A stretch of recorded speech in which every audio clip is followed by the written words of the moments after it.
Hi everyone, happy Wednesday. I'm actually headed to lunch right now from the office.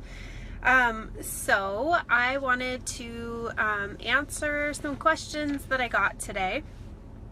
And I'm going to give everybody a second to get their notifications and hop on. So I'm going to try to do these Q&A days at least once a week so I can answer any questions that I get. You can post your questions in the group. I'll announce it and you can post your questions in the comments below that as well.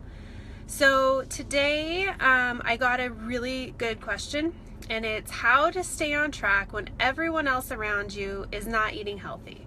So I have a family there's 5 of us, so that's a really good question. That's something that I've had to work around myself because my family doesn't necessarily want to eat as healthy as I am, and my husband is like the worst at he's like the worst influence when it comes to sweets because he has a big sweet tooth. So he's always eating sweets and he loves dessert, and that's like my biggest downfall. So to have my husband eating dessert every night is kind of hard, and he's even more of a worse influence because he's like, well, if you want it, just eat it. And like, men just don't have to work as hard as we do about this whole weight thing and health. And he's like super skinny and he can eat anything and not gain weight, so it's probably not good because then he's not going to realize the damage that he's doing to his body by eating all the sugar he does. I tell him that all the time too, and he just goes, well, whatever, I'll deal with it when I have to. And some people have that approach. So I have 5 ways to stay on track when everybody else around you is not. So one of the things that I do is that it's saying my connection is weak, so I'm hoping this is all working and going through.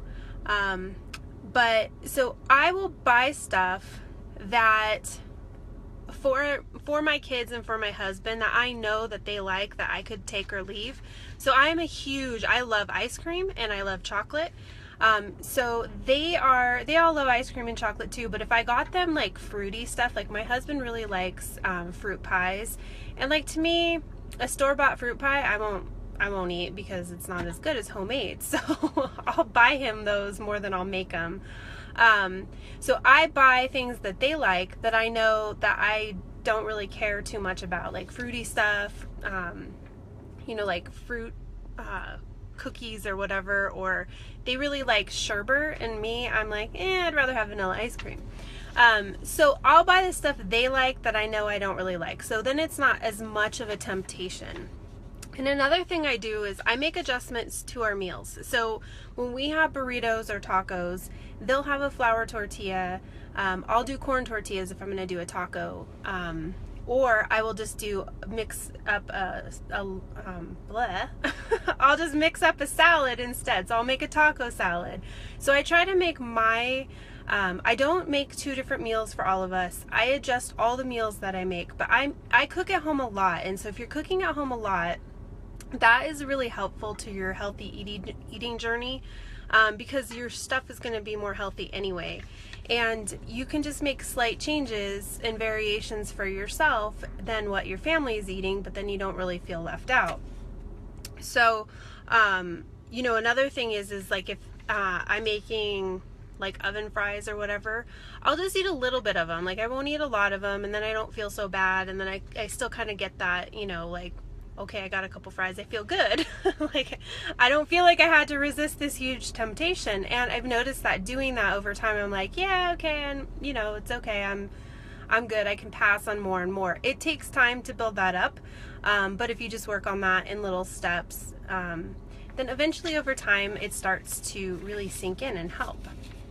The other thing I do, I focus on the healthy foods I can have. So instead of saying, well, I can't have these French fries or I can't have ice cream, I think about all the foods that I can have that I like, that are going to help me feel like satisfied about any cravings that I get. So like at night, I'll do Greek yogurt with a little honey on it, or I'll do dark chocolate covered almonds, something that's like a little bit healthier and but still gives me that satisfaction of, okay, I got some chocolate and I also ate almonds with it, so it's a good combination. With other things like potatoes and rice, so like I said with the potatoes and the French fries, just have a little bit, don't have a lot, just have a few, just enough to make you feel like you didn't have to completely resist. And I know that some of us have a hard time eating just one, so maybe don't make that stuff as often. Like, try to find a substitute, something that is healthier, that everybody in the family will like, instead of making the fries or the potatoes or rice or whatever it is. With rice, make brown rice instead. Try it. It depends on how I cook it for my family. If I make just brown rice and there's like not a lot to it, they kind of grumble about that. So you just have to try. You just have to find things that can replace some of that stuff that your family will end up liking. And encourage your family to make some changes. My family's like, when you talk to them about it, they're like, oh gosh, Mom, you're so boring. Like, why can't we just have French fries every night for dinner or eat, those chicken dino nuggets or whatever it may be. But I've actually made them eat healthier without them even realizing it. So I buy whole wheat pasta, but I make sure, like, I go to Trader Joe's and they have this one whole wheat pasta that I really like. The family doesn't even know the difference. They'll gobble it down the same as regular pasta. So I'm making these small little changes in their diet without them even knowing it. We eat whole wheat bread.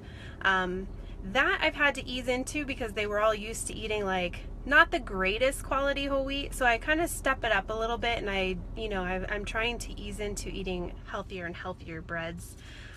Increase the fruit and vegetable intake. So the vegetables that your family likes, make them more, and make a couple of those for dinner or for a meal.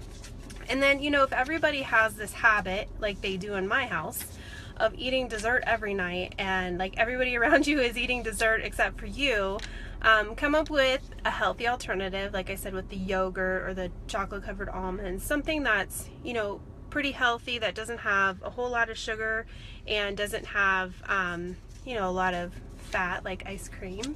So, or you can change it up. You can change up your routine, and when they go to have their treat, go walk outside, go take a walk out front, or go outside and if you have animals, go play with the animals, or just make something different. Go in your room and read a book. Come up with a different routine when that's happening. That way you're kind of removing yourself from watching them having treat, but you're also changing your habit of eating dessert by doing something else. And when we can replace the routines in our habits, then we can start making changes. It's not going to be perfect. You're not always going to do it perfect. And don't be hard on yourself if you're not, because that's not going to help you any at all. My motto when it comes to that is give yourself grace, because seriously, you're going to be your biggest cheerleader in this, and your family's going to see that you make these changes. They're going to start noticing the difference, and they're going to start really being impressed with that. My kids have started becoming more aware of the sugar that they're eating and realizing that, oh, okay, this isn't that great for me. Well, okay, they're aware of it, and that's just a step. That's one step. And when you're starting to shift some of the things they're eating without knowing, then it's even bigger step. So I hope that these tips have helped you guys, and save up your questions for next week and let me know. I'll be collecting them through the week, and then next week also we can talk about more stuff. So I hope everybody has a good Wednesday, and I will talk to you all later.